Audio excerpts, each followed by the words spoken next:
নমস্কার বন্ধুরা, আপনাদের সবাইকে রেইন হেলথ কেয়ার ইউটিউব চ্যানেলে স্বাগত জানাই। আপনার চোখে কি ছানি পড়েছে? আপনি কি ছানি অপারেশনের কথা ভাবছেন, কিন্তু এটা বুঝতে পারছেন না যে ছানি অপারেশনের সঠিক সময় কোনটি বা কখন আপনি ছানি অপারেশন করাবেন? তো আপনি সঠিক ভিডিওতে এসেছেন।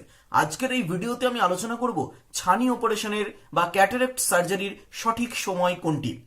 তো প্রথমে আমরা জানবো যে ছানি বা ক্যাটারেক্ট বলতে কি বোঝায়। ছানি বা ক্যাটারাক্ট হলো আমাদের চোখে যে ঈশ্বর প্রদত্ত যে লেন্স, সেই লেন্সের ঘোলা হয়ে যাওয়া, সেই কন্ডিশনটাকে আমরা বলে থাকি ক্যাটারাক্ট বা ছানি। এই ছানি সাধারণত বয়সকালে হয়ে থাকে বা এটা একটা বয়সজনিত কারণে হয়ে থাকে, এজেড প্রবলেম। কিন্তু কিছু ক্ষেত্রে যেমন ডায়াবেটিস বা আঘাতজনিত কারণে বা ঔষধের সাইড এফেক্ট হিসেবে এটা আপনার অল্প বয়সেও দেখা দিতে পারে। অনেকেই আমাকে প্রশ্ন করেন ছানি অপারেশন কখন করানো উচিত। তো এই ছানি অপারেশন কয়েকটা গুরুত্বপূর্ণ ফ্যাক্টরের উপর ডিপেন্ড করে। প্রথমত, দৃষ্টিশক্তি এতটাই কমে যায় যে দৈনন্দিন কাজকর্ম যেমন পড়াশোনা, বাইক চালানো, টিভি দেখা এগুলোতে অসুবিধা হয়। 2 নম্বর, কম আলোতে বা রাতে কাজ করতে বা দেখতে অসুবিধা হয়। যেমন যখন বাইকের আলো বা গাড়ির আলো, এই আলোগুলো যখন আসে তখন একটা হ্যালোজ সৃষ্টি হয়, তার ফলে চলাফেরা করতে অসুবিধা হয়। 3 নম্বর, যখন নিয়মিত পাওয়ারের চশমা পরিবর্তন করেও দৃষ্টিশক্তি সেরকম ভাবে ইমপ্রুভমেন্ট হয় না, এই সব লক্ষণগুলো যখন দেখা যায় তখন অবশ্যই আপনার ছানি অপারেশন করিয়ে নেওয়া উচিত।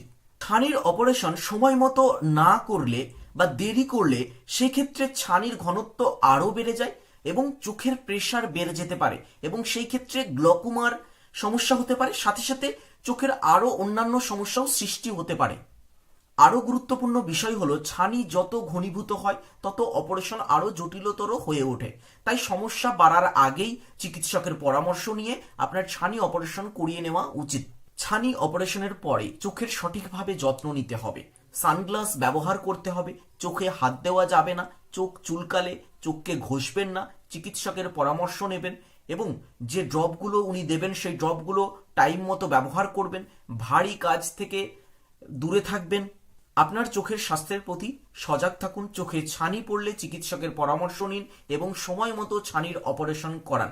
আজকের ভিডিওটা যদি আপনার জন্য উপকারী হয় তাহলে ভিডিওটাকে লাইক করুন ও চ্যানেলটিকে সাবস্ক্রাইব করুন এবং আপনার ফ্যামিলি ও ফ্রেন্ডসদের সাথে ভিডিওটাকে শেয়ার করুন।